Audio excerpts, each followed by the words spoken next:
Story time. Today I brought you another story out of a seminar, the 9-day seminar. And the story is called, I Always Want to Be There for You. A private session. We are outside strolling. Somehow I have the impression that walking supports a process. When we walk, the topic is also moving forward. Sometimes fast and sometimes slow. Sometimes it even needs a break or a stop for a moment. Maybe even a look back over the shoulder. We walk next to each other and she shares, I have a 5-year-old daughter. Her eyes start to shine and she smiles. And my heart gets warm from all the love that suddenly appears. She tells me how valuable the little one is to her, how beautiful their relationship is, and how happy she is to have NVC as a tool that makes this kind of relationship so much easier. We bathe for a while in the preciousness and gratitude for all of this. Then I get curious and I ask, was that it? Did you ask for a private session with me because you wanted to celebrate what life gives you, or is there something else? She adds, well, I can't get on an airplane. I don't quite understand, and I ask, tell me more. She says, I cannot get on a plane because I'm afraid something will happen to me and my daughter will be alone. Flying is not an option for me. I was also afraid to come over here. The long drive with the car, something could have happened to me, and then what? I asked carefully. Then my daughter would miss out on everything I still want to give her. And then, I asked. Well, that would be so sad. I can't even think about it. I realize that she's not ready to look at her worst fears in this moment. And I am in awe, and I have great respect for humankind, for all the resources and protective mechanisms we have at our disposal. So I walk with her. She says, I say, I hear that what you can give her is unique and valuable and precious, and that you wish to give her this quality of togetherness for as long as possible.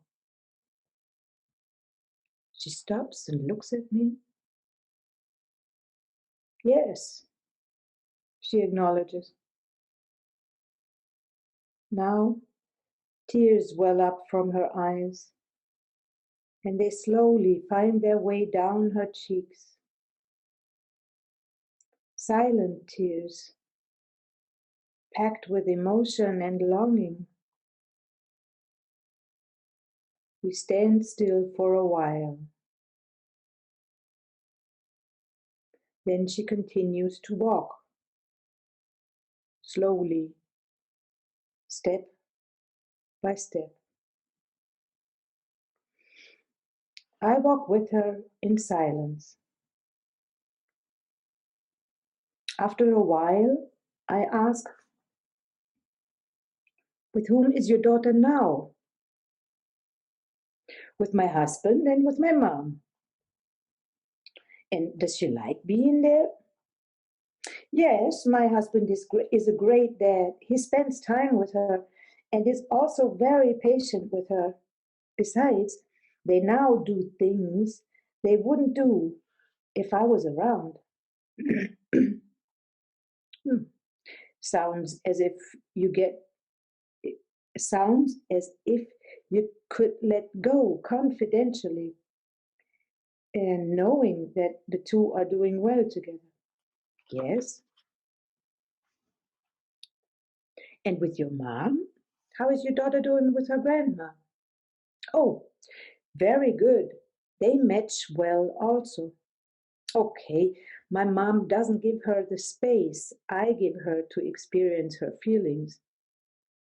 For me, it's okay when she is sad. My mom can't stand her being sad.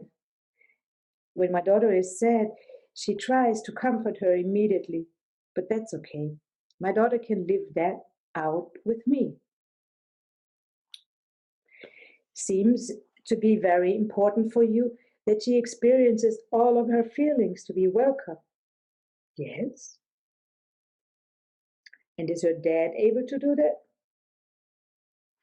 He is improving pretty well. Somehow we keep spinning in a circle on the surface. There is hardly any energy left. We got stuck, and I address it. She feels the same way. So, is there anything else with your mom? I ask. She says, I also have a wonderful relationship with my mom and dad. They are still very important people in my life. I wish for my little one that I am always there for her too. Something about the pronunciation of the word always makes me wonder. And I ask, always? She says, yes, always. I think about it for a while.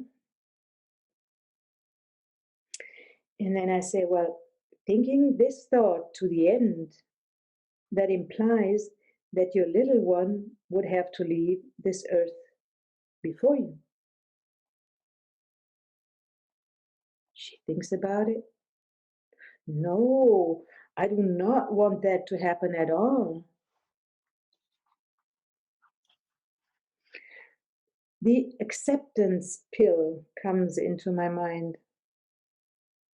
I have a few almonds in the pocket of my jacket, and I take one out and present it to her with the words, this is an acceptance pill.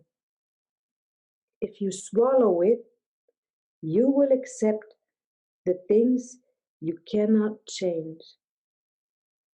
You will accept that you have no influence on some things.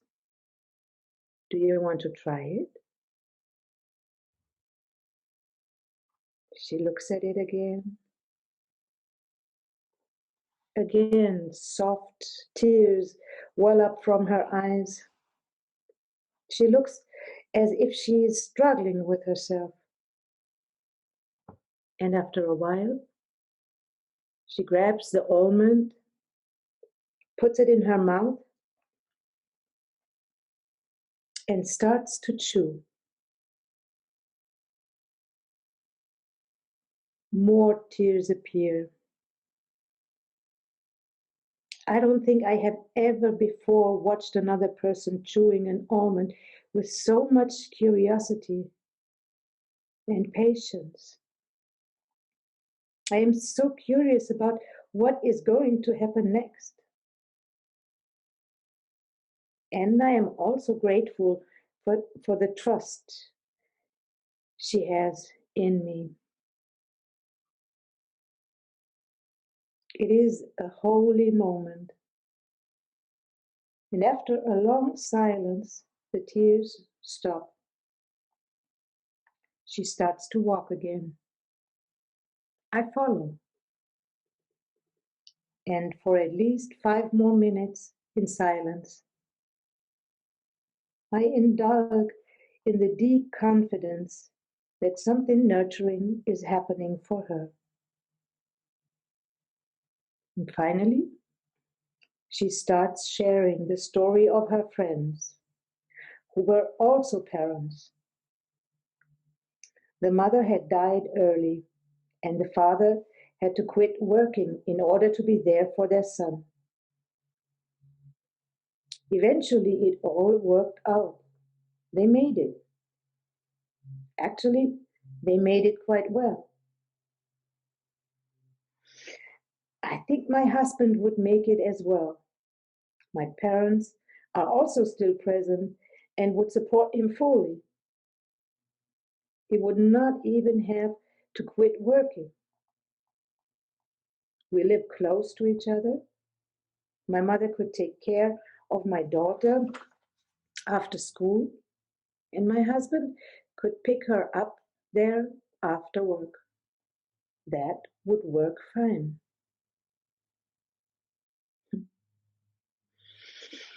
There is no trace of fear left in her voice, only hope, confidence, and trust.